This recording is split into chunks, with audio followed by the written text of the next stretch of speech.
প্রিয় দর্শক, আপনাদের সবাইকে স্বাগত জানাচ্ছি আজকে আমাদের বিশেষ নিউজ আওয়ার এক্সট্রা অনুষ্ঠানে। প্রতিদিনই অনুষ্ঠানটি হয় নিটোল টাটার নিউজ আওয়ার এক্সট্রা সহযোগিতা ক্যামব্রিয়ান স্কুল অ্যান্ড কলেজ ও আলোক হেলথ কেয়ার অ্যান্ড হাসপাতাল এই আয়োজনে আমরা প্রতিদিন করি। তবে আজকের অনুষ্ঠানটি বিশেষ, কারণ আজ 7ই জুন। 7ই জুন বাংলাদেশের ইতিহাসে দুটি কারণে বিখ্যাত। একটি হলো বাংলাদেশের জন্মের সাথে যে বাংলাদেশের মুক্তি সনদ 6 জুন, আজকে 7ই জুন, আজকে 6 দফা দিবস, এবং এটিএন নিউজ বাংলার 24 ঘন্টা, আমরা 24 ঘন্টা ধরে যে আমরা নিউজ সম্প্রচার করি, সেই প্রতিষ্ঠানটির আজ 14তম প্রতিষ্ঠাবার্ষিকী, 15 বছরে পা দিতে যাচ্ছি। এই ঐতিহাসিক দিনে আজকে আমাদের এই বিশেষ আয়োজন অগ্রগতি 14 অনুষ্ঠানে আমাদের আজকের অতিথি আমাদের অভিভাবক, এবং শুধু এটিএন নিউজের না, এটিএন বাংলা এবং বাংলাদেশের স্যাটেলাইট টেলিভিশনের অভিভাবক ডক্টর মাহফুজুর রহমান।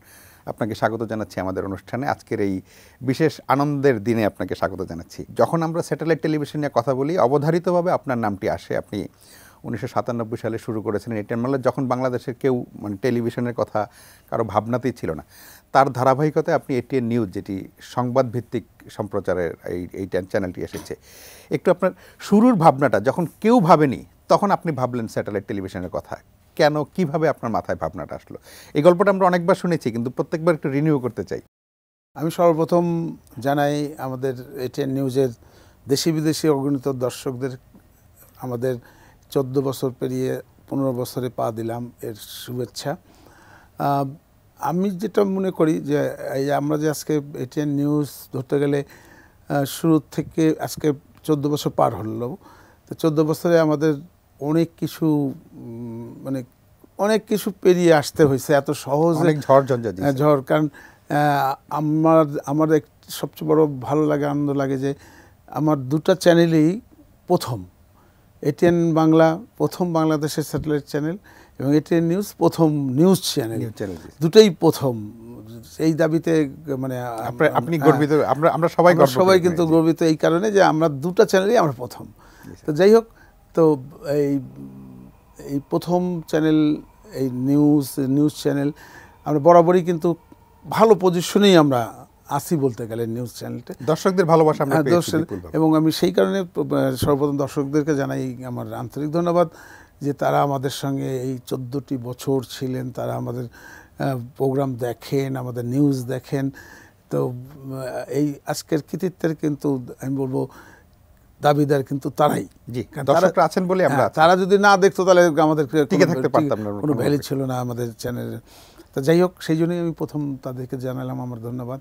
তাছাড়া আরও ধন্যবাদ জানাতে হয় আমাদের কেবল অপারেটরদেরকে, যারা আমাদের এই মানুষের কাছে পৌঁছে দিয়েছেন, চ্যানেলটাকে প্রতিটি ঘরে পৌঁছে দিয়েছেন। তারপরে আসে যেটা আমাদের বিজ্ঞাপনদাতা, কারণ বিজ্ঞাপনদাতাদের কারোর এতই সহায়তায়, আর্থিক সহায়তায় তো আজকে আমরা এগিয়ে যাচ্ছি। তো যাই হোক, আপনি যে প্রশ্নটা করলেন যে এই চ্যানেলের আমরা শুরুতে, আপনি তো অন্য ব্যবসায় ছিলেন এবং সফল ব্যবসায়ী ছিলেন। আমি যখন চ্যানেল করি তখন আমার রেডিমেড গার্মেন্টস ব্যবসা ছিল, এবং আমি বাংলাদেশের কিন্তু শুধু স্যাটেলাইট চ্যানেলের প্রথম করছি তা না, বাংলাদেশের প্রথম নিটওয়্যার এক্সপোর্টার কিন্তু আমি।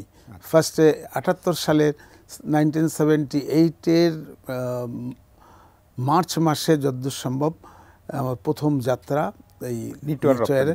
তখন বাংলাদেশ থেকে এর আগে কোনো দিন নিটওয়্যার এক্সপোর্ট হয়নি, এবং শুধু নিটওয়্যার না, আপনার ওভেন গার্মেন্টসও। তো আমরা দুই কোম্পানি, আমার কোম্পানির নাম ছিল তখন ফ্রেন্স ইন্টারন্যাশনাল, আর পাশাপাশি রিয়াজ গার্মেন্টস প্রথম শার্ট এক্সপোর্ট করে বাংলাদেশ থেকে, রিয়াজ। এর আগেও বহু গার্মেন্টস ফ্যাক্টরি ছিল, বেশ কটা গার্মেন্টস ফ্যাক্টরি ছিল, কিন্তু কেউই রপ্তানি করতে পারেনি। নারায়ণগঞ্জে বহু বড় বড় হুঁশিয়ারি কোম্পানি ছিল, কিন্তু তারা কেউই এক্সপোর্ট করতে পারেনি। তো প্রথম এক্সপোর্ট আমি করলাম নিটওয়্যারে, এবং এটা ওই একই দিনে একই জায়গায় কন্ট্রাক্টটা সাইন হয়, দুই কোম্পানি, আমরা দুজনেই করলাম। তো শুরুটা হচ্ছে প্রথমে খুব ছোট্ট, গার্মেন্টস শুরু করি খুব ছোট আকারে। প্রথম এক্সপোর্ট আমার যতদূর মনে পড়ে 700-800 ডজন হবে টবে দিয়ে, খুব ছোট শুরুটা, তো খুব ছোট আকারে। তো এইদের যাত্রা, তো আমার গার্মেন্টস ব্যবসা যখন খুব জমজমাট, 90 দশকে খুবই যখন জমজমাট, আমি বাংলাদেশের ধরতে গেলে তখন নিটওয়ারে 1 নম্বর ছিলাম এবং আপনি রাষ্ট্রপতির পদক পেয়েছেন অনেকবার। 8 বার আমি 8 বার হাইয়েস্ট এক্সপোর্টের জন্য রাষ্ট্রপতি পুরস্কার পাই। তো এই জমজমাট ব্যবসার মাঝে কি যে খেয়াল হলো, মানে অনেক বলেন সুখে থাকলে ভূতে গেলে কথাটা যে সেই কথাটা যে বলে, সেই রকমই একটা ভূত আমার আসর করলো আমার ঘাড়ে। তো আমি কাপড় আমার গার্মেন্টসের কাপড় কেনার সুতা বা কাপড় কেনার জন্য আমি প্রায় ইন্ডিয়া যেতাম, বোম্বে যেতাম। তো আমার বোম্বের এক ভালো সাপ্লায়ার ছিল ইন্ডিয়ান, সে একদিন আমাকে ওই আমরা যাচ্ছি, যাওয়ার পথে জিটিভির সামনে দিয়ে যাচ্ছি, তখন আমাকে বলে কি তুমি জিটিভি দেখতে চাও, আমার জিটিভির মালিক আমার বন্ধু, তাই না চলো যাই। ওই পথে থেমে আমরা জিটিভির অফিসে গেলাম। তো দেখলাম ওরা প্রোগ্রাম তৈরি করে ওরা হংকংয়ে সেখান থেকে ক্যাসেট পাঠায়। তখন তার এরকম আজকের মতন তো স্যাটেলাইটের বা এই যে হোয়াটসঅ্যাপ বা অন্য, আমরা যেমন এখন সবকিছু হোয়াটসঅ্যাপে পাঠাই, ক্যাসেট পাঠাতো তো ইমেল হোয়াটসঅ্যাপে পাঠাই, কিন্তু তখন তো আর এটা ছিল না, তখন আমাদের ক্যাসেট পাঠাইতো। তখন ওরা দেখলাম যে ওই ক্যাসেট শ্যুট টুট করে প্রোগ্রাম রেডি করে ক্যাসেট হংকংয়ে পাঠাইতো। তখন আমি চিন্তা করলাম যে এটা যদি ওরা যদি মুম্বাই থেকে আমাদের অসুবিধা কি, আমরা করি। তখন আমি খুঁজতে থাকলাম যে কি করে করা যায়। তখন আমি জিটিভিকেই প্রথম প্রপোজ করি যে ভাই তোমাদের চ্যানেলে আমাদের বাংলা কোনো প্রোগ্রাম একটু চালাতে পারো, 1 ঘন্টা 2 ঘন্টা সময় দিলে আমরা তোমাদের এতেই আমরা বাংলা। ওরা প্রথমে একটু রাজি হলো, বলে ঠিক আছে দেখি আমরা চেষ্টা করব। তারপরে মানে 1 মাস পরে তখন আমাকে জানালো যে না, আমরা বাংলা আপাতত চালাবো না, চালাইলে আমরা নিজেরাই চালাবো, ফুল ফ্লেজেটে চালাবো। তো দেখলাম যে হলো না যখন, তখন চিন্তা করতে থাকলাম কী করা যায়। আমার তো কলকাতার যে প্রতিনিধি, এখন যে প্রতিনিধি, সে শুরু থেকেই আমাদের প্রতিনিধি তপন রায় তখন আমাকে বলল যে এরকম দাদা আমার এক পরিচিত লোক আছে, সে ইন্ডিয়াতে চ্যানেল করে, মিউজিক চ্যানেল চালায়, সিদ্ধার্থ শ্রীবাস্তব, চলেন আমি তার কাছে নিয়ে যাই। তো আমি বললাম ঠিক আছে চলেন। তো বোম্বে গেলাম, যে তার সঙ্গে যোগাযোগ করলাম, তার সঙ্গে কথা বললাম। সে তখন এটিএন মিউজিক একটা চ্যানেল ছিল, শুধু মিউজিক হতো এটিএন নাম দিয়ে। সেই কিন্তু ইন্ডিয়ার প্রথম চ্যানেল ছিল এটা, ফার্স্ট সেই শুরু করে। আচ্ছা, সেই ইন্ডিয়ার প্রথমটার সাথে ইন্ডিয়ার প্রথমটার সাথে আমরা বাংলাদেশের প্রথমটা যোগ করলাম। তো সেই লোক আমি তাকে বললাম যে আমাদের এক সময় দিতে পারো কিনা। তখন সে রাজি হলো, কিন্তু খুব হাই রেট চার্জ করলো, অনেক টাকা 1 ঘন্টার জন্য তারা, মানে বহু টাকা। মানে তো তবু আমি ভাবলাম মাথায় যেহেতু ভূত চাপছে আপনি করবেন, আমি বললাম যে ঠিক আছে, রাজি হয়ে গেলাম। তো রাজি হওয়ার পরে যখন ওখানে ওই আমাদের সেই সিস্টেম ছিল যে করে ওই ক্যাসেটটা হংকংয়ে পাঠানো, ওরা যেখান থেকে টেলিকাস্ট করতো সেখানে পাঠাতে হবে। তা আমরা শুরু করলাম 1 ঘন্টা দিয়ে, সন্ধ্যা 7টা থেকে 8টা, 1 ঘন্টা। মানে এটিএন মিউজিকে 7টা থেকে 8টা বাংলাদেশের এতে হবে। ওটারও চ্যানেলের নাম ছিল এটিএন। তো প্রোগ্রাম তৈরি করে আমাদের যেটা লাক ফেভার করলো যে 1 ঘন্টার প্রোগ্রামটাই এত পপুলার হয়ে গেল, মানে হেভি পপুলার হয়ে গেল। মানে এই কারণে যে তখন বিটিভি ছাড়া তো কোনো অল্টারনেটিভ চ্যানেল ছিল না, দর্শকের কোনো মানে রুচির পরিবর্তন করার কোনো রিলিফের জায়গা ছিল না। সেই হিসাবে আমরা 1 ঘন্টারটাই খুব পপুলার হয়ে গেল, মানে এত পপুলার হয়ে গেল যে লোকের তখন বিটিভি ছেড়ে দিয়ে আমাদের এই 1 ঘন্টা দেখার জন্য লোকে বসে থাকতো। আপনার মাথার ভূতটা আরো বড় হলো। তো 6 মাস এভাবে চালানোর পর ওই এটিএন যে বোম্বের এটিএন কোনো একটা সমস্যা হলো, কোনো একটা কোম্পানির সাথে তাদের কেস হয়েছিল কোনো এক ব্যাপার নিয়ে, হয়তো অ্যাডের কোনো উল্টাপুল্টা কিছু একটা কারণে, সেই কারণে কেস হওয়ার পরে তারা কোর্ট থেকে ইনজাংশন দিয়ে দিল, সেই চ্যানেল বন্ধ। তখন আমরা আবার বিপদে পড়ে গেলাম। তো আমি দেখলাম যে অনেক দূর আগালাম, এবং কারণ শুরু যেহেতু করছে এটা তো আমার তখন 1 ঘন্টার জন্য আমাকে তাদেরকে দিতে তো $1,00,000 দিতে হইতো মাসে, অনেক টাকা। তো তখন আমি চিন্তা করলাম যে টাকা তো অলরেডি অনেক ইনভেস্ট হয়ে গেছে, নষ্টও হয়েছে অনেক টাকা। তো এখন যদি বন্ধ করি তাহলে তো আমরা এই পুরাটাই লস। তখন চিন্তা করতে থাকলাম অল্টারনেটিভ কী করা যায়। তখন এতে সিঙ্গাপুর গেলাম আমি। সিঙ্গাপুরে ব্রডকাস্ট যে এক্সিবিশনটা হয়, হ্যাঁ ফেয়ার হয়, ফেয়ার যেটা হয় ব্রডকাস্ট ফেয়ার, ওইখানে আমি গেলাম, যে খুঁজতে থাকলাম দেখি কোনো স্যাটেলাইট পাওয়া যায় কিনা, ভাড়াটা পাওয়া যায় কিনা। খুঁজতে কোথায় প্রথমে আমি মালয়েশিয়ান স্যাটেলাইটের ওদের বুথে আমি বসে কথা বলতেছি। তো ওরাও বেশ মানে না দেওয়ার মতনই একটা রেট হাঁকাইলো। তাই আমি দেখলাম সেটাও অনেক বেশি, মানে এমন একটা রেট দিচ্ছে যাতে আপনি রাজি না হন। হ্যাঁ রাজি না হয়। তবুও আমি বললাম যে ঠিক আছে, যখন চালু যখন করতে হবে তখন একরকম আমি রাজি হয়ে গেলাম, ওই হাই রেটে রাজি হয়ে গেলাম। সেই সময় ওদের সঙ্গে কথা টথা বলে বুথ থেকে বাড়ানোর পর একটা লোক দেখে আমার জন্য ওয়েট করতেছে বাইরে। সে আমাকে বলে, তুমি কি স্যাটেলাইটের ভাড়া নিতে চাও? আমি বললাম যে হ্যাঁ, কাশো আমার সঙ্গে। তো সে নিয়ে গেল, সে হচ্ছে থাইকম স্যাটেলাইটের মানে আমাদের এলাকার রিপ্রেজেন্টেটিভ। তো সে বলে যে তুমি কেন যাও, তোমাকে সস্তায় আমরা দিব, যা আমরা রেট নেই তার থেকে তোমাকে ভালো একটা রেট দিব। তো এখানে যেটা হলো যে আমি যে 1 ঘন্টার জন্য বোম্বে যে পয়সা দিতাম $1,00,000, এরা তো 24 ঘন্টার জন্য $1,00,000 আচ্ছা করলো। তাহলে তো আপনার কমে গেল। তাই আমি দেখলাম যে এটা অনেক ভালো। কোথায় 1 ঘন্টার জন্য $1,00,000, সেখানে 24 ঘন্টার জন্য $1,00,000, মাসে $1,00,000। আমি দেখলাম যে এটা খুব ভালো। তখন তাদের সঙ্গে জনপ্রিয় অলরেডি আপনার আগে হয়েছে, তাদের সঙ্গে এগ্রিমেন্ট করলাম। তখন তাদের কাছে বললাম যে ভাই, তোমাদের তো আমরা এতদিন চালাইতাম, যে যাদের থ্রুতে চালাইতাম বোম্বের, তাদেরই সব অ্যারেঞ্জমেন্ট ছিল হংকংয়ে। তো এখন তো আমাদের বাইরে কোনো অ্যারেঞ্জমেন্ট নেই, কারণ আমি তো আর এই ক্যাসেট তো হংকংয়ে পাঠাতে পারবো না এখন। ওর বলে যে না, কোনো অসুবিধা নেই, তোমরা ক্যাসেট সব থাইল্যান্ডে পাঠাবা, আমাদের টেলিপোর্টে পাঠাবা। তখন সে আমাদেরকে ওখানে একটা রুম, ওদের টেলিপোর্টে একটা রুম দিয়ে দিল। আর ওখান থেকে ওই প্রোগ্রাম মাঝে মধ্যে প্রোগ্রাম ওখানে অ্যানাউন্সমেন্ট টাইপের কিছু ওখানে দিল। তো নিয়ে আমরা শুরু করলাম। আপনার 24 ঘন্টার প্রোগ্রাম আমাদের বানানোর। তখন বাংলাদেশে আজকে যেমন ঘরে ঘরে আপনার এই প্রোডাকশন হাউস, সব প্রোডাকশন হাউস, এখন প্রোডাকশন কে কি দিবে না কম্পিটিশন। তখন প্রোডাকশন হাউস বলতে তেমন কোনো ছিল না। ওই সবে মাত্র তখন শুরু করছিল ইমপ্রেস টেলিফিল্ম, মানে চ্যানেল আই যারা, তারা তো শুধু বিটিভিতে প্যাকেজ নাটক দিত বোধহয় প্রথম, কিন্তু তারা প্যাকেজ নাটক শুরু করে তখন তারা এই প্যাকেজ নাটক বিটিভিতে দিত।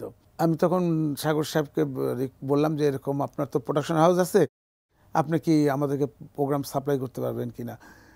তখন উনি বললেন যে হ্যাঁ, যদি আপনারা চান তা আমাদেরকে এক কাজ করেন, আমাদেরকে 2 ঘন্টা আপনার ওখান থেকে 2 ঘন্টা লিস্ট দেন। তা আমি দেখলাম যে খারাপ না, কারণ 2 ঘন্টা ওরা ওদের তৈরি করা প্রোগ্রাম, নাটক, সব কিছু ওরা চালাবে। আমি রাজি হয়ে গেলাম। আমি ঠিক আছে, যান 2 ঘন্টা একটা রেট ফিক্সড হলো। কারণ আমি ক্যালকুলেশন করলাম যে আমার 24 ঘন্টায় কত টাকা লাগবে, 1 ঘন্টায় কত টাকা হয়, সেই হিসাব রেশিও করে তাদের সঙ্গে একটা করলাম, চুক্তি করলাম। তো 2 ঘন্টার জন্য আমি নিশ্চিন্ত হয়ে গেলাম যে 2 ঘন্টার আমার প্রোগ্রাম তো রেডি আছে, প্রোগ্রাম রেডি হবে, আমার কোনো খরচা হবে না। তো এইভাবে ইমপ্রেস টেলিফিল্ম তখন তারা 2 ঘন্টা আমাদের এখানে শুরু করলো। তারপরে যেটা হলো যে 2 ঘন্টা আরও বাকি তো থাকলো 22 ঘন্টা।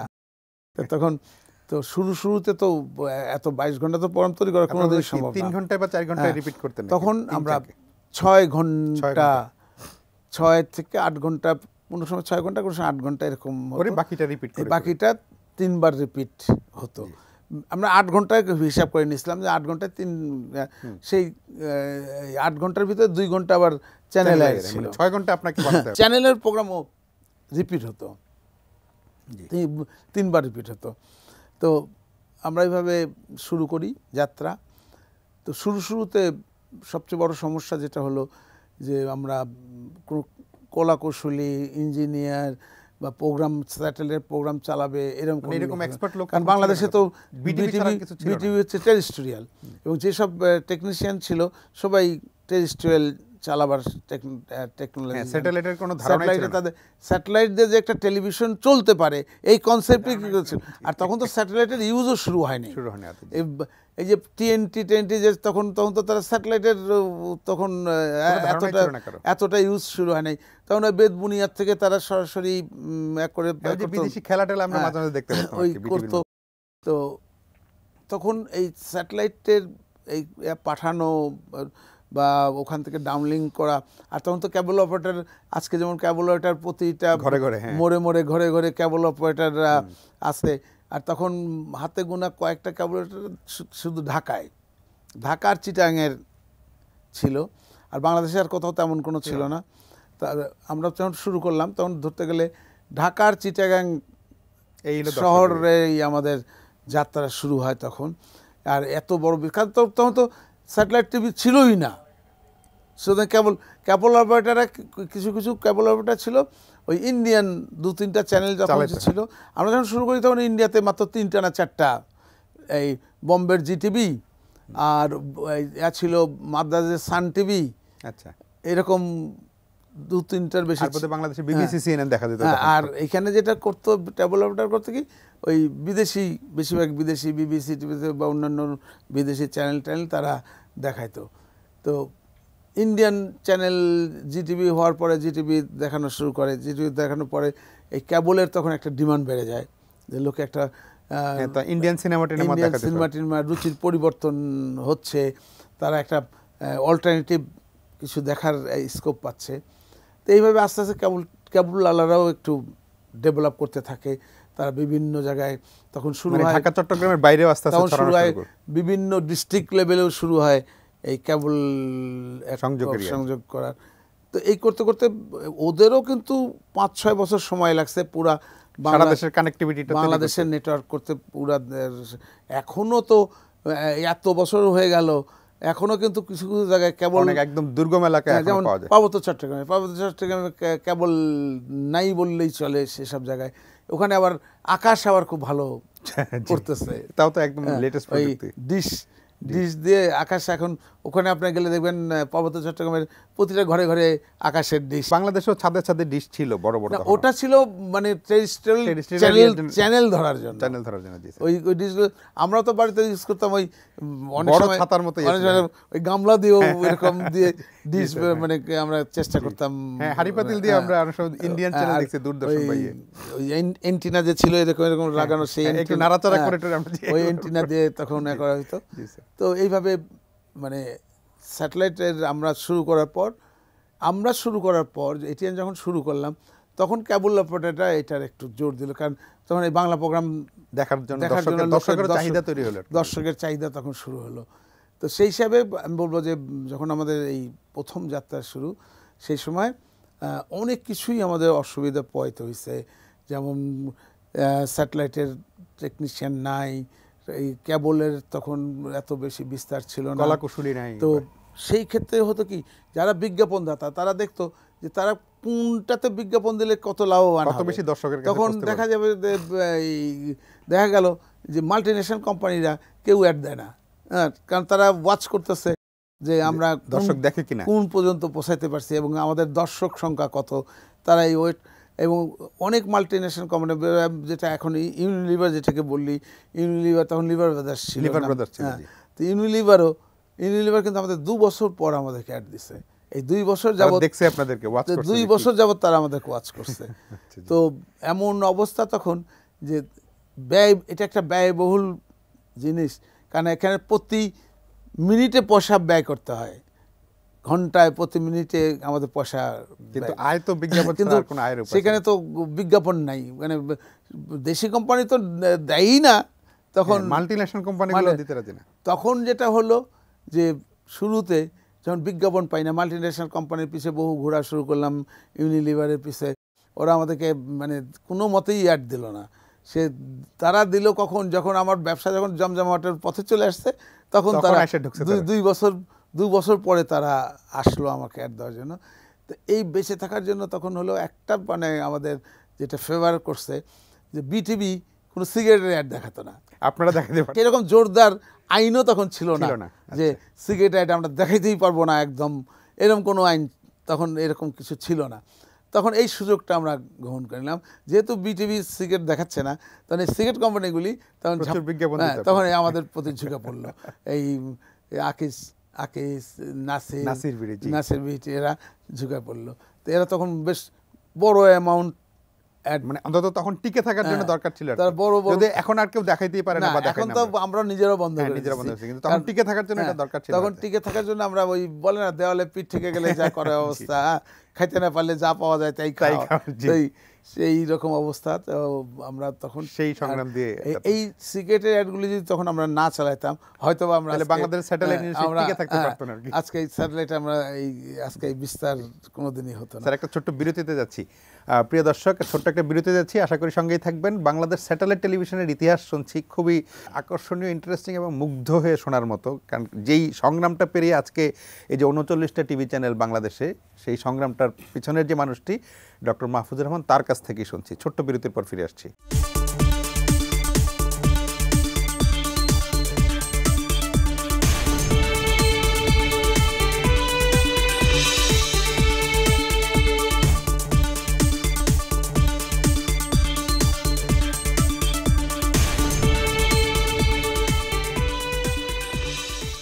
প্রিয় দর্শক, ফিরে এলাম আলোচনায়। কথা বলছিলাম অগ্রগতি 14, এটিএন নিউজের আজ 14তম প্রতিষ্ঠাবার্ষিকী, 15 বছরে পা রাখছি। এটিএন নিউজের প্রতিষ্ঠাবার্ষিকীতে আমরা বাংলাদেশের স্যাটেলাইট টেলিভিশনের ইতিহাসটাই শুনছি। স্যাটেলাইট টেলিভিশনের যিনি প্রতিষ্ঠাতা, যিনি কারিগর, যিনি অভিভাবক, সেই ডক্টর মাহফুজুর রহমানের কাছ থেকে। যারা মাহফুজুর রহমান, আপনি সংগ্রামের কথাটা বলছিলেন শুরুর দিকের, কিন্তু এই দীর্ঘ সময় 97 থেকে আজকে 2024 সংগ্রামটা তো আপনি চালিয়েই যাচ্ছেন। সংগ্রামটা কি মানে ফুরিয়ে গেছে নাকি আরও কঠিন হয়েছে? আমি যখন টেলিভিশন শুরু করি তখন আমার রেডিমেড গার্মেন্টস ব্যবসা ছিল জমজমাট ছিল, হ্যাঁ, এবং আমার বাংলাদেশের সবচেয়ে বিগেস্ট বাইং হাউস ছিল আমার। হ্যাঁ, সেই বাইং হাউস থেকে আমার ধরতে গেলে মাসে 1-1.5 কোটি টাকা আমার প্রতি মাসে মানে কমিশন আসতো, মানে এলসি ট্রান্সফার করে দিয়ে বিভিন্ন ফ্যাক্টরিকে কমিশন আসতো।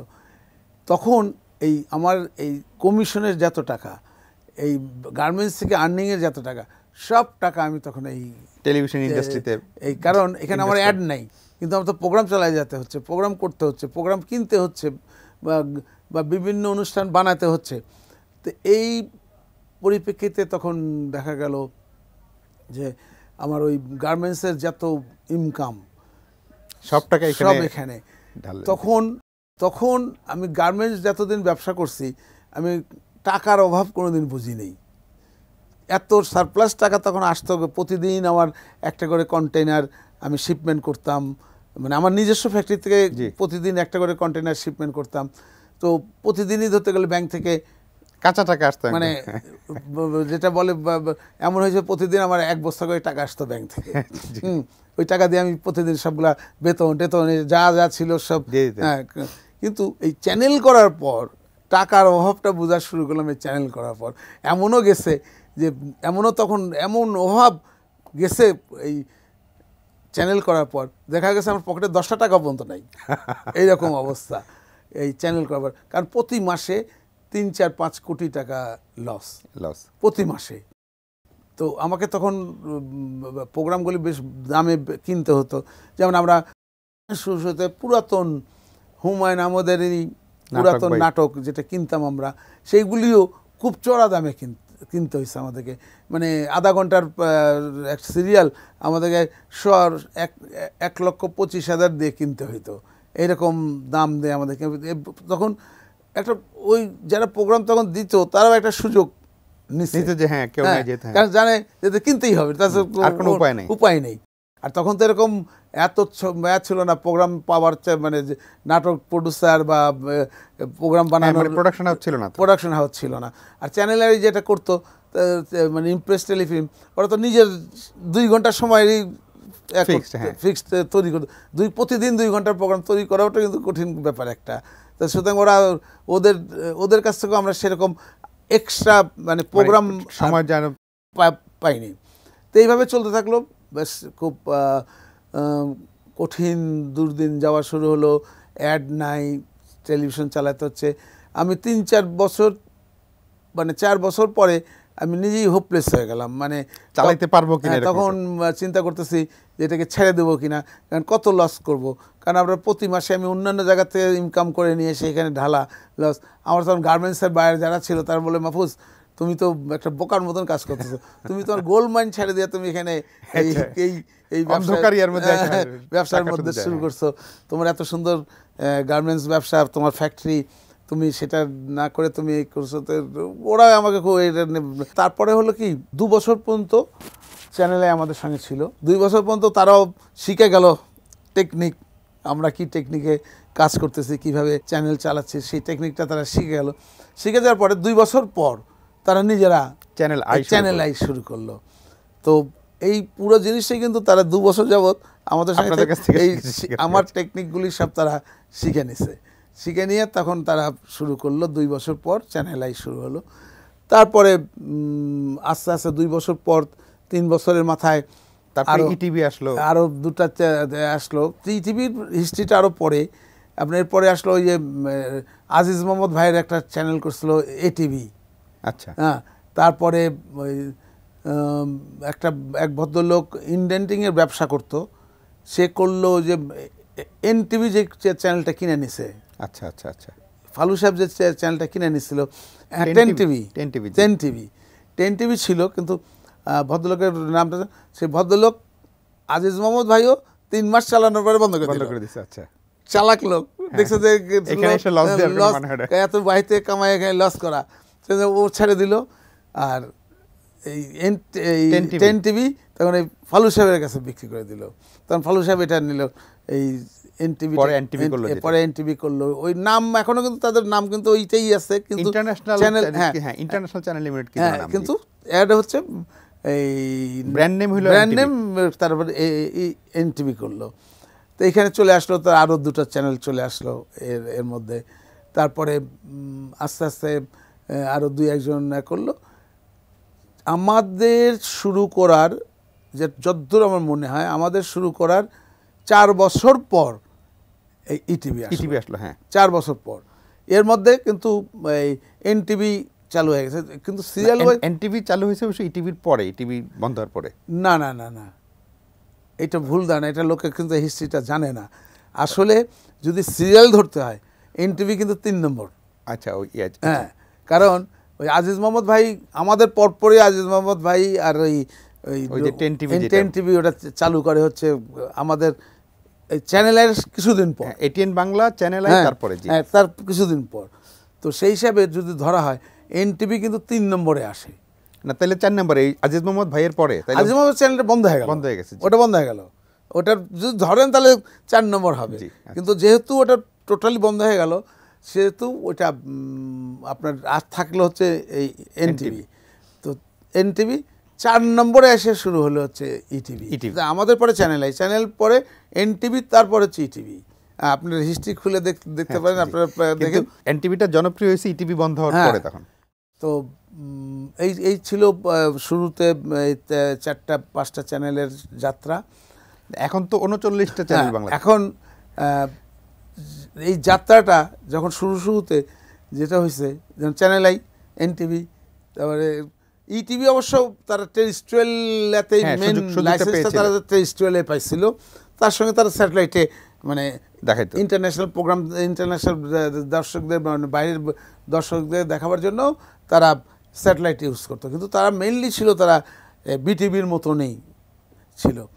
তো যাই হোক, তো আমরা এই তখনও কম্পিটিশন শুরু হয় নাই, কারণ 5 চ্যানেল, বেশ বিটিভি, আমরা এটিএন, চ্যানেল আই, ইটিভি, তো এনটিভি, এই 5টা চ্যানেল বেশ ভালোই আমরা করে যাচ্ছিলাম। কারণ 2 বছর পরে আমরা ইউনিলিভারের অ্যাড পাওয়া শুরু করলাম, বা অন্যান্য মাল্টিনেশনাল যারা ছিল তাদের অ্যাডগুলি আমাদের তখন আয় আসা শুরু করলো। তখন আস্তে আস্তে আমরা এই 5 বছর পর, মানে এটিএন বাংলা 5 বছর পর এসে আমরা কিন্তু ব্রেক ইভেনে আসলাম। আচ্ছা আচ্ছা, ব্রেক ইভেনে আসলাম 5 বছর, মানে আয় ব্যয় সমান হলো। তার আগে পর্যন্ত আমাকে প্রতি মাসে একটা হিউজ অ্যামাউন্ট লস দিতে হতো, হিউজ অ্যামাউন্ট। শুরুতে যখন ছিল, তখন এমনও হয়েছে যে 5 কোটি টাকা লস হয়েছে মাসে। কারণ আপনার $1,00,000 তো স্যাটেলাইট ভাড়াই ছিল তখন হ্যাঁ। তারপরে আপনার এই প্রোগ্রাম কেনা, খরচ প্রোগ্রাম কেনা, বেতন, নয়া করা, এই ক্যাসেট পাঠানো, এতে আমরা ক্যাসেট চালাবার জন্য ওইখানে থাইকমের ওই স্টুডিওর ভিতরে যে আমাদের রুম ছিল সেখানটা এই ক্যাসেট রান করার জন্য লোক লাগবে, 2-3 জন লোক আমরা ঢাকা থেকে পাঠাই, তারা ওখানে করতো, ক্যাসেট চালাতো। তো এইভাবে আমাদের যাত্রা শুরু। তখনও কিন্তু আমরা খবরটা শুরু করিনি। খবর শুরু করলাম যখন ইটিভি যখন আসলো, ওরা যখন খবর শুরু করলো তখন আমরা খবর শুরু করলাম। এই খবর চালানোটাও একটা খুব পিকুলিয়ার ওয়েতে খবর চালানো আমাদের, মানে কারণ আমাদের তো আপলিঙ্কের মেশিন পারমিশন ছিল না। ইটিভি যেমন শুরুতেই ওরা আর্থ স্টেশনের পারমিশন পায়, কিন্তু আমরা তো আর সেটা পাইনি। তা আমরা কি করতাম, খবর ওই এতে পাঠাইতাম, ফ্যাক্সে খবর পাঠাইতাম থাইল্যান্ডে। আমরা 2-3 জন নিউজ রিডার থাইল্যান্ডে পাঠালাম। পাঠায় ওখানে একটা নিউজ স্টুডিও করলাম, ওদের টেলিপোর্টের নিউজ স্টুডিও করে এইখান থেকে ফ্যাক্সে আমরা খবর পাঠাইতাম, প্রতিদিনের টাটকা খবর। মানে এখন একটা ঘটনা হলো ওটার সঙ্গে সঙ্গে ফ্যাক্সে পাঠাই দিতাম। ফ্যাক্সে পাঠাবো, ওইখানে পড়তো তারা, ওরা আবার ওইটাকে সাজাই নিত, নেওয়ার পর ওরা ওইটা দিয়ে নিউজ পড়তো। তখন ছবি তো দিতে হবে, আমাদের ছবি দিতে হবে। ছবিটা দিতাম আমরা, ছবিটা যাইতো একদিন পর। আচ্ছা, যে আজকে যে ঘটনাটা ঘটলো সেই ছবিটা আমরা একদিন পরে দেখাই, কিন্তু ঘটনাটা সেদিনকেই তখনই ফ্যাক্সের মাধ্যমে ঘটনাটা, বা ফ্যাক্স বা টেলিফোনে ঘটনাটা আমরা বলে দিতাম, তখন ওইটা পড়তো। কিন্তু ছবি দেখাইতাম একদিন পর পর। কতগুলো ছবি আছে যেটা দিনেরটাই দিনে দেখাইতে হয়, নাহলে ওর কোনো মূল্য থাকে না। তো এরকম তখন তো সম্ভব হতো না, কারণ আমাকে তো তখন এই ছবি পাঠাইতে হলে ক্যাসেট পাঠাইতে হচ্ছে, এবং ক্যাসেট যা পোষায় 24 ঘন্টার মধ্যে ক্যাসেট এই পোষায়। তো তখন আমাদের সঙ্গে আমাদের তখন DHL বা কুরিয়ার সার্ভিস যেগুলি ছিল, এরা আমাদের খুব ভালো সার্ভিস। এদের সঙ্গে এই চুক্তি ছিল যে প্রতিদিন পৌঁছাতে হবে, মানে যেভাবেই হোক, যে দিক দিয়েই হোক, মানে তাদেরকে প্রতিদিন একটা ঘুরে, যদি লন্ডন থেকেও ঘুরে আনতে হয় সেভাবে দিনের ওদের পাঠাতে হবে, এরকম চুক্তি ছিল তাদের সঙ্গে। তো এই চুক্তি অনুযায়ী আমরা প্রতিদিনের ক্যাসেটটা প্রতিদিন আমাদের 4-5টা ক্যাসেট, ওই বিটা ক্যাসেট বড় বড় সেই ক্যাসেট প্রতিদিন যেত থাইল্যান্ডে। এইভাবে আমাদের শুরুতে যাত্রা সংগ্রামটা, এবং এই যাত্রাটা এত সহজ ছিল না স্যার। আমরা এই সহজ কঠিন যাত্রাটা শুরু আরেকটা ছোট্ট বিরতি নিয়ে আসছি। প্রিয় দর্শক, আমরা আরেকটা ছোট্ট বিরতিতে যাচ্ছি, শুনছি বাংলাদেশ স্যাটেলাইট টেলিভিশনের ইতিহাস, খুবই ইন্টারেস্টিং। আপনারা আশা করি ফিরে এসে আপনাদের সঙ্গেই পাবো।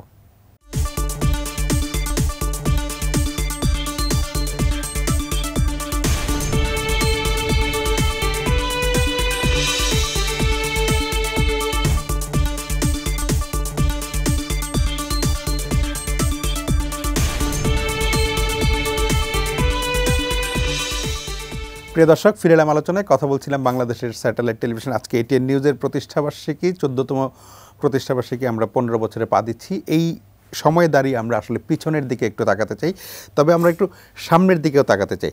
যেমনটি ডক্টর মাহফুজুর রহমান আপনি বলছিলেন যে সংগ্রামের কথা, আপনি শুরুর দিকে যে মাসে মাসে অনেক লস হতো, আপনি 5 বছর পরে গিয়ে ব্রেক ইভেনে আসলেন। কিন্তু এখন এই 39টে টেলিভিশন আসার পরে আবার কি টেলিভিশন শুরুর দিকের যে সংগ্রামটা ছিল সেই জায়গায় চলে যাচ্ছে? আয় ব্যয়ের হিসাব কিন্তু আমরা কিন্তু আস্তে আস্তে সেই দিকেই যাচ্ছি, মানে পুরো ইন্ডাস্ট্রি মিলে। আমি ওই আমার বর্ণনার সিরিয়ালটা করতে থাকি, তাহলে সবাই বুঝবে। তো এইভাবে আমাদের চলতে থাকলো।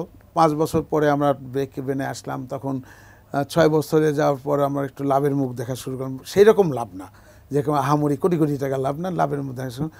আমরা প্রকৃতপক্ষে ভালো লাভের মুখ দেখা শুরু করলাম 8 থেকে 10 বছর পর। হ্যাঁ, তখন একটা ভালো, কারণ তখন বিজ্ঞাপন বেড়ে গেল, তখন প্রতিটা কোম্পানি, তখন বিটিভির সঙ্গে সঙ্গে এই আমাদের ATN বাংলা স্যাটেলাইট চ্যানেল যে কটা ছিল সবাইকে অ্যাড দেওয়া শুরু করলো। তখন আমাদের পজিশন ফিরে গেল।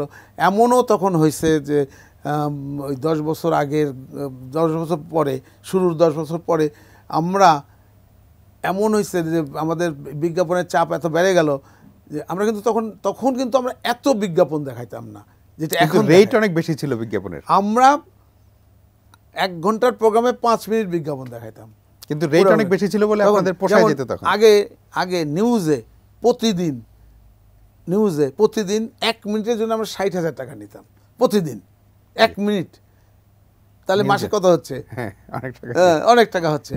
সুতরাং প্রতিদিন আমরা নিউজ চালাতে হলে, নিউজের অ্যাড দিতে হলে 60,000 টাকা পার মিনিট। হ্যাঁ, সেগুলি হচ্ছে প্রথম ব্রেক থেকে এগুলি, তারপরে হয়তো সেকেন্ড ব্রেকে 50,000, থার্ড ব্রেকে এরকম সিরিয়াল, কিন্তু অনেক দাম ছিল তখন। আমাদের পয়সা তখন আসতো এই নিউজ থেকেই, যে পয়সাটা আসতো। তো তারপরে এটা চলে গেল, যাওয়ার পর ওই প্রথমবার যখন আওয়ামী লীগ সরকার, সেটা 96 সালে এই যখন চলে যায়, যখন 2001 সালে, তখন যেদিনকে রিজাইন করলো, পার্লামেন্টে মেয়াদ শেষ হয়ে গেল, তাদের মেয়াদ যেদিনকে শেষ হয়ে রিজাইন করার জন্য পার্লামেন্টে গেল, তার 1 ঘন্টা আগে আমাদেরকে পারমিশন দেয় নিউজ চালাবার, 38 স্টেশনে পারমিশন দেয়। যেটা আপনাদের থাইল্যান্ডে পাঠাতে হতো সেটা বাংলাদেশে করতে বলেন। সেই নিউজ করার, সেটা বাংলাদেশে আমরা এই পারমিশনটা পাই এই আওয়ামী লীগ সরকারের যাওয়ার। তার কয়েকদিন আগে, বোধহয় দিন 15 আগে চ্যানেল আই পাইছিল। আচ্ছা, 38 স্টেশন। তো চ্যানেল পাওয়ার পরে আমরা তখন একে বললাম, মিনিস্টারকে বললাম যে আমরা প্রথম চ্যানেল, আমাদেরকে না দিয়ে কেন? আমাদের না দিয়ে আপনি, তার আমাদের সেকেন্ড একে দিলেন, তা আমাদের কেন দিবেন না? তো ধরার পরে তখন উনি আমাদেরকে রিজাইন করার, উনি রিজাইন করছেন একটু আগে, উনি রিজাইন করতে গেছে, যাওয়ার আগে উনি আমাদের চিঠিটা সাইন করে রিজাইন করতে গেছে, রিজাইন করে আসছে।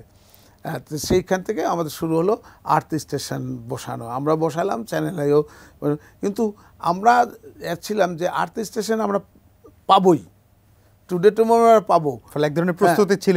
আমরা এটার প্রস্তুতি, কিন্তু যন্ত্রপাতির প্রস্তুতি আমরা নিয়েই রাখছিলাম একরকম। তো 38 স্টেশন পারমিশন পাওয়ার 1 মাসের মধ্যে কিন্তু আমরা সব, মানে আমাদের 38 স্টেশন কমপ্লিট করে ফেললাম। এই ব্যাপারে আমাদের যেটা হয়েছে, আমাদের থাইকম স্যাটেলাইট আমাদের খুবই হেল্প করছে আমাদের। তো আমাদের পরপর সবাই কিন্তু ওই থাইকম স্যাটেলাইটেই প্রোগ্রাম চালাইতো তখন। তো এইভাবে চলতে থাকার পর তো তখন তো আওয়ামী লীগ সরকার আসলো, তারপরে বার আসলো বিএনপি সরকার, তারপরের বার। তো এইভাবে যখন চলতে থাকলো, তখন কোনো এক এতে আমাদের বর্তমান প্রধানমন্ত্রী আমাদের এটিএনের উপরে উনি খুব খুশি ছিলেন, বস্তুনিষ্ঠ সংবাদের কারণে উনি আমাদের উপরে এতকাতে 2000 আমরা তো শুরু করি হচ্ছে 2010 সালে, মানে 2009 সালে উনি আবার ক্ষমতায় আসলেন। তখন 2009 উনি ক্ষমতায় আসলেন।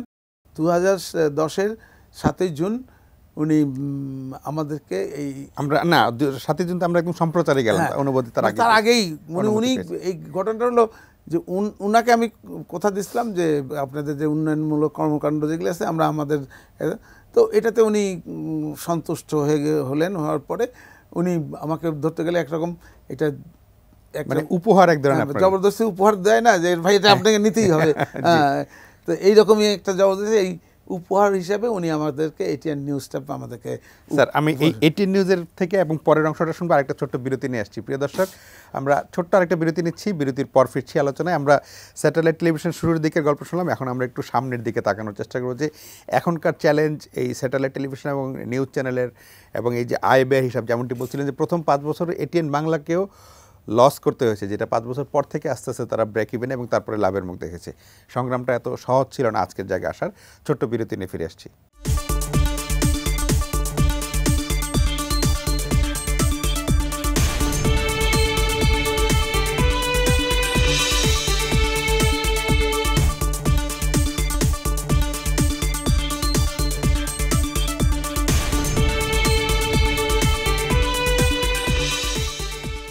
প্রিয় দর্শক, ফিরে এলাম আলোচনায়। আমরা কথা বলছিলাম অগ্রগতির 14, এটিএন নিউজের 14 বছর পেরিয়ে আজকে 15তে পা দিতে যাচ্ছি।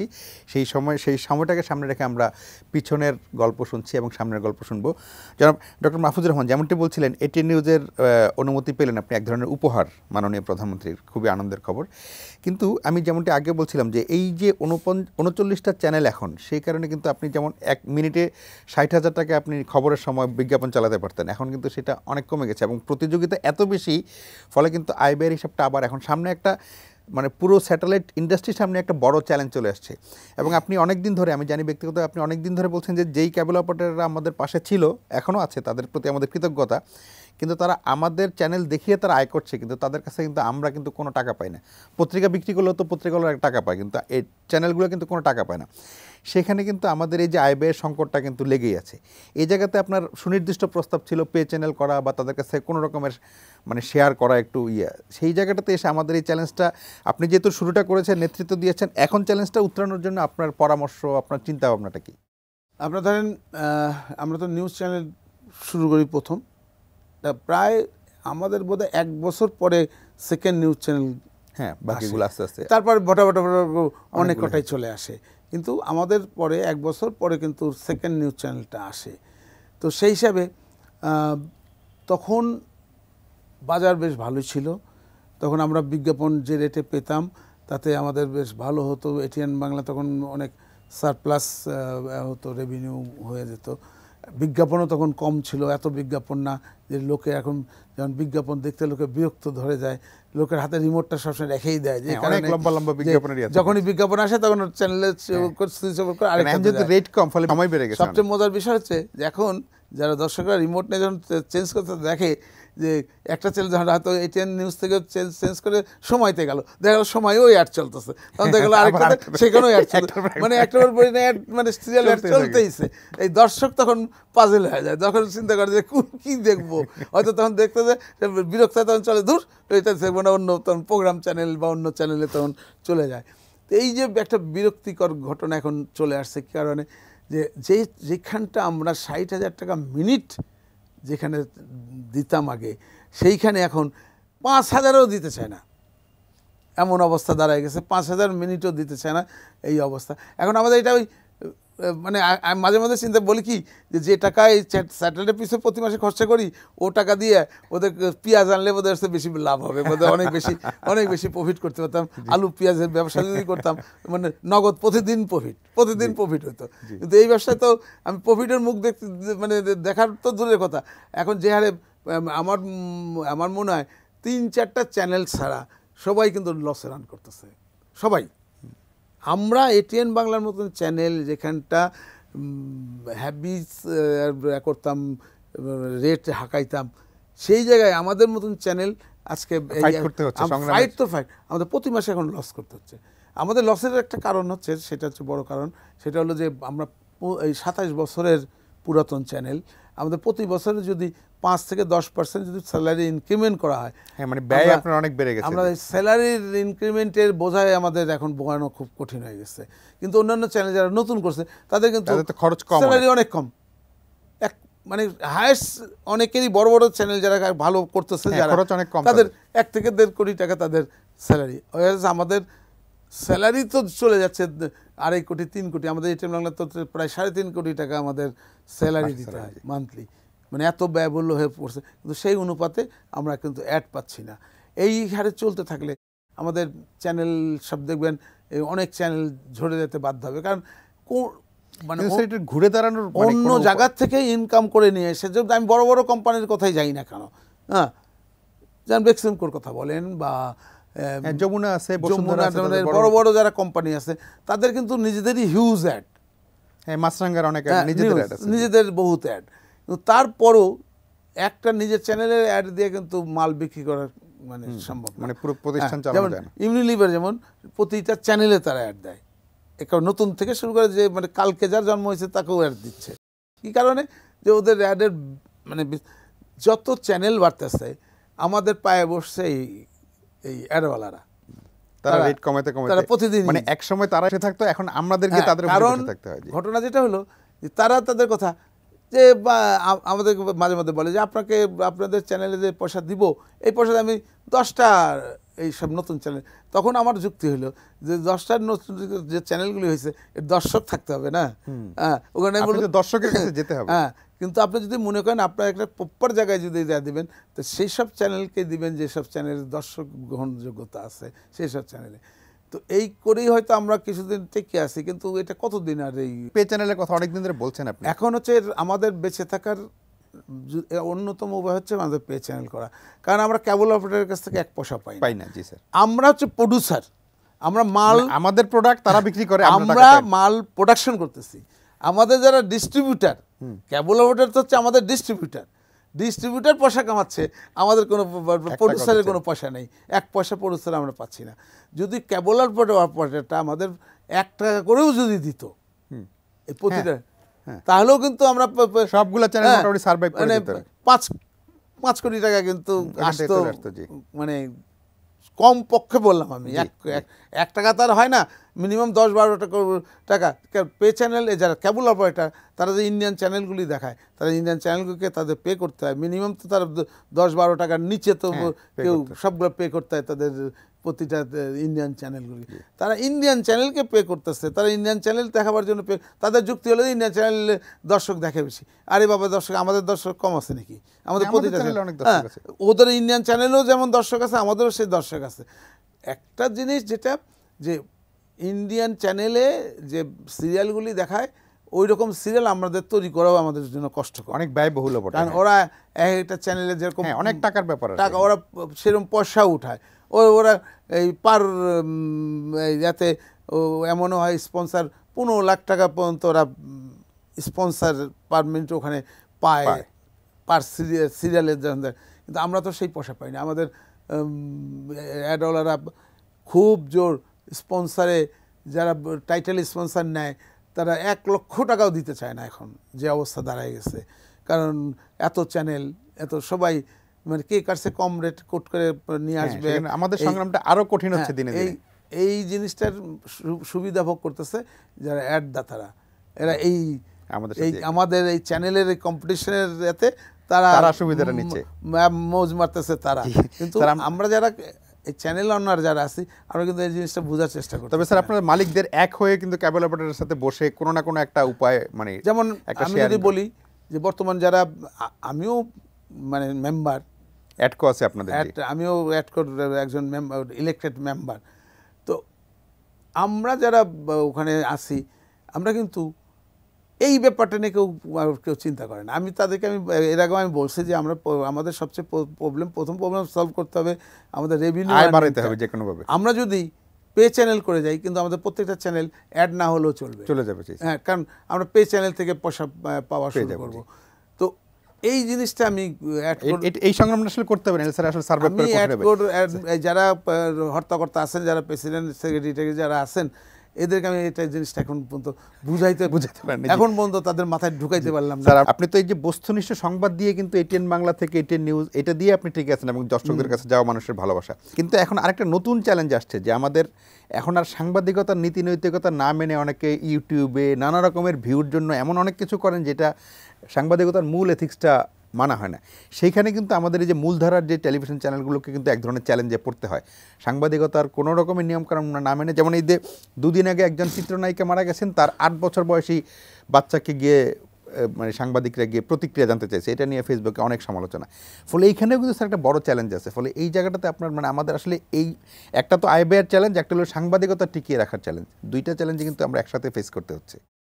তো এটার যেটা হয়েছে যে ফেসবুকে আপনারা দেখে থাকবেন যে মুখরোচক টাইটেল, হ্যাঁ, শিরোনাম একটা মুখরোচক দিয়ে দিল, এই টাইটেল পরে দেখা যায় যে টাইটেল বললো ভিতরে কিছুই নাই। এইরকম ধোঁকাবাজি আর কতদিন চলবে? এটা তো আমরা মূলধারা দর্শক কিন্তু এখন বোঝা শুরু করছে, আর অনেক দর্শক আছে আর এই সব টাইটেল দেখে আর দেখে না, কারণ টাইটেল এমন মুখরোচক একটা টাইটেল দেয়, ধরার ভিতরে কিছুই নাই। তো সেই দর্শক আর কতদিন ক্লিক করলেই টাকা পায়, সেই কারণে ক্লিকের জন্য তারা এটা। এখন তো দর্শক ধোঁকাবাজির মধ্যে পড়ে গেছে। তো এই ধোঁকাবাজি আর কতদিন চলবে? দেখবেন কিছুদিন পর দেখবেন আবার সেই চ্যানেলেরই আমাদের মূল্যায়ন আবার হবে, যেমন দর্শক বুঝতে পারবে, বুঝবে যে আসল সাংবাদিকতাটা আমরা খবরটা পাবো। ইউটিউবের যে সংবাদ, যে মানে ভোকাস সব সংবাদ দিয়ে তারা করার চেষ্টা করে, এইগুলোতে কিন্তু দর্শক কিন্তু খুব শীঘ্রই সাংবাদিকতাটা নষ্ট হয়ে যাবে। আর তাছাড়া হয়েছে কি যে এটাতে এখন যেটা হলো, এই সাংবাদিকদের সব আমি বলবো না, যে কিছু কিছু আছে যে সাংবাদিকরাও এখন ব্ল্যাকমেল করা শুরু করছে। ইয়েলো সাংবাদিকতা যেটাকে বলা হয়, এটার সংখ্যা এখন বেড়ে গেছে। এখন কি হয় যে ইভেন কোনো চ্যানেলেও তারাও এই ব্ল্যাকমেলিং ব্যবসা শুরু করে দিচ্ছে। এই যে বলবে, ব্যবসায়ীদেরকে বলবে, ভাই নিউজ করে দিব, টাকা দেন, এমন কোনো ব্যবসায়ী নাই যে 100% অনেস্টলি ব্যবসা করে, কোনো না কোনো দিকে কিছু একটা করে, হয়তো ইনকাম ট্যাক্স ফাঁকি দেয়, নাহলে কিছু একটা করে, নাহলে ভ্যাট ফাঁকি দেয়, ওই তো খবরটা নিয়ে বললো যে এটা দিয়ে দিব, টাকা কিছু একটা করে, তখন তাদেরকে ব্ল্যাকমেল করে যে আপনি যদি না দেবেন তো ভাই এটা করে দেবো। এইখানে ব্যবসায়ীরা বেকায়দায় পড়ে যায়। তখন এইসব এলো সাংবাদিক যারা আছে তাদের খপ্পরে তাদের পড়তে হয়, তাদেরকে পয়সা দিতে হয়। এরকম করে কিন্তু বহু সাংবাদিক বহু পয়সা বানায় ফেলছে, ধনী হয়ে গেছে বহু। হিসাব করলে দেখবেন বহু সাংবাদিক। তবে মূলধারা সাংবাদিকতাটা আমাদের টিকে রাখতে হবে। স্যার, ছোট্ট দুটো প্রসঙ্গ দিয়ে শেষ করি। আমরা মত প্রকাশের স্বাধীনতা নিয়ে অনেক কথা শুনি যে এই সরকার এটা করতে দেয় না, সেটা করতে দেয় না। আপনার অভিজ্ঞতা কি? আপনি এই যে ধরেন 14 বছর, আমি এটিএন নিউজের কথাই বলি, আপনাকে কি এমন কোনো বাধার মুখে পড়তে হয়েছে সংবাদ প্রচার করতে গিয়ে কোথাও কোনো? আমরা কিন্তু ধরতে গেলে আমরা 2 চ্যানেলে তো সংবাদ চালাচ্ছি, এটিএন বাংলা, এটিএন নিউজের দুটোতেই।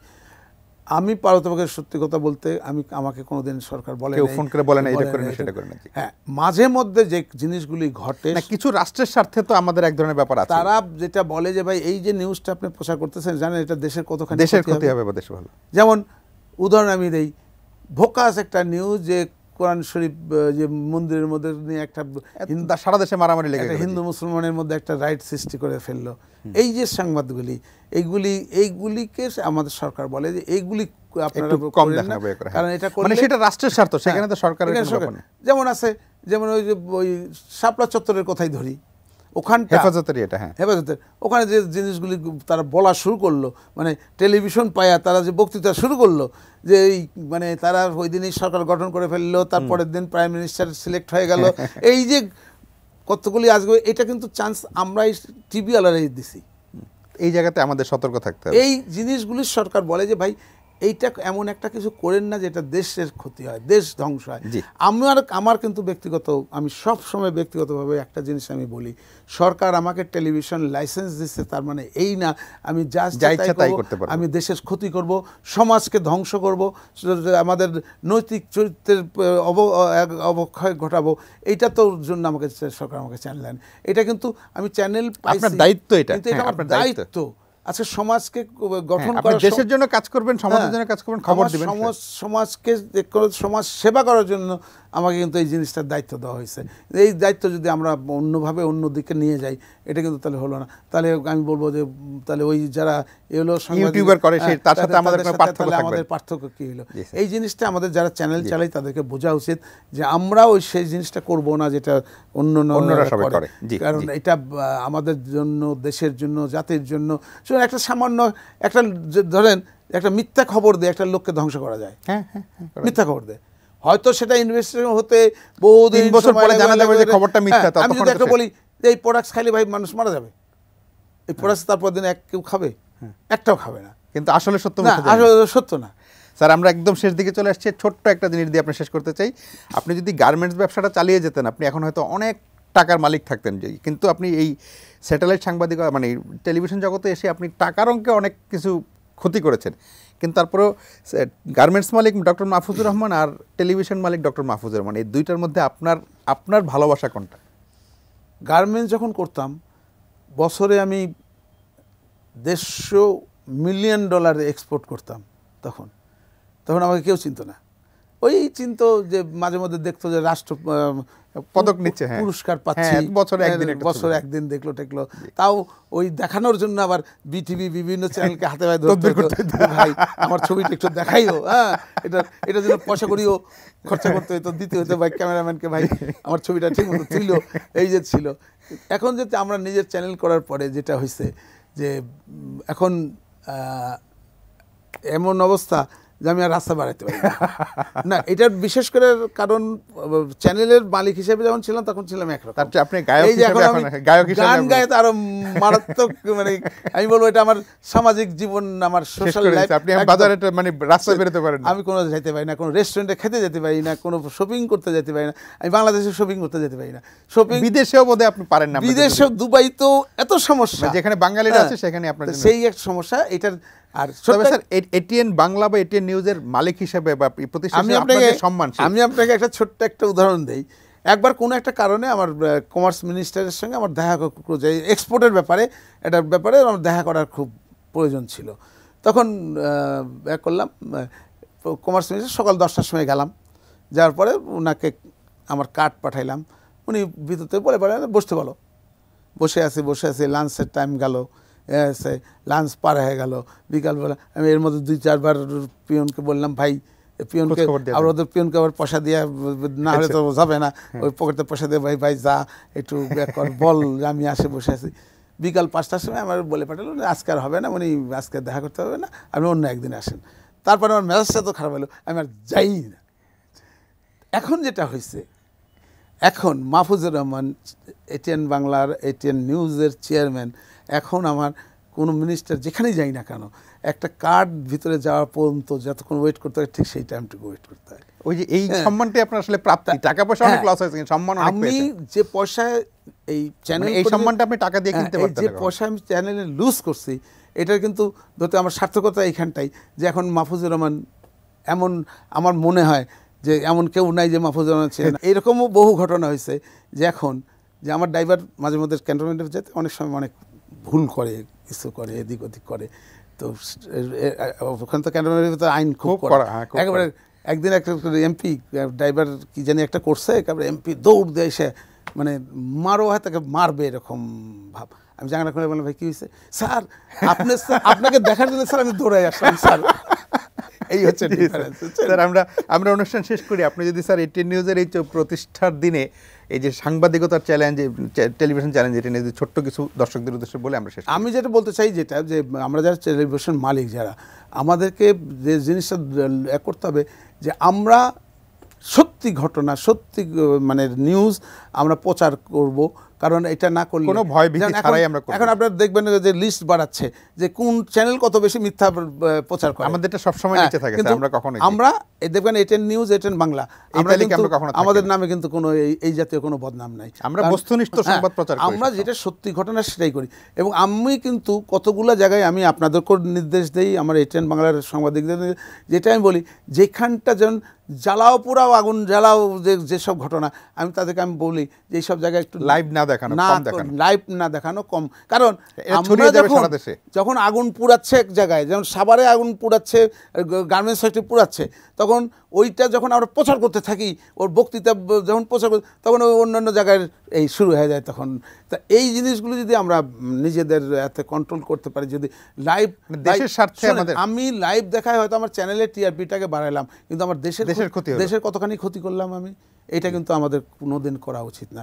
এবং সব জিনিসই লাইভ দেখাইতে হবে এটারও কোনো বাধ্যকতা না, আমাদের লাইভগুলিকে কন্ট্রোল করা উচিত, যেখানে যা দেখার দরকার সেটা মানে দেশের স্বার্থটা আগে বিবেচনা করা উচিত। যেখানে দেশের স্বার্থে লাইভটা দেখালে আমাদের দেশের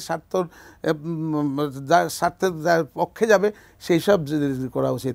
তো সুতরাং আমি সবাইকে বলবো এবং আমার দর্শকদেরকেও বলবো যে ভাই আপনারা যদি মনে করেন রিয়েল নিউজ দেখতে চান তা টিভি নিউজই দেখবেন, কারণ ওই আজকাল ওই ফেসবুকের এই সব নিউজ দেখে বিভ্রান্ত হবেন না।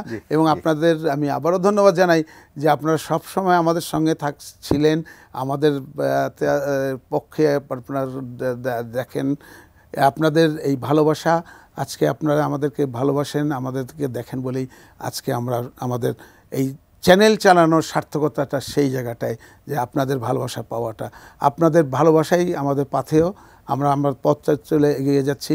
অগ্রগামীর 14 বছর যেটা পেরিয়ে আসলাম সেটা হচ্ছে আপনাদের ভালোবাসার কারণে, আপনাদের স্নেহের কারণে, আপনারা আমাদেরকে ভালোবাসেন, আমাদের চ্যানেল দেখেন বলেই আজকে আমরা এই জায়গায়। সবাইকে আবারও ধন্যবাদ।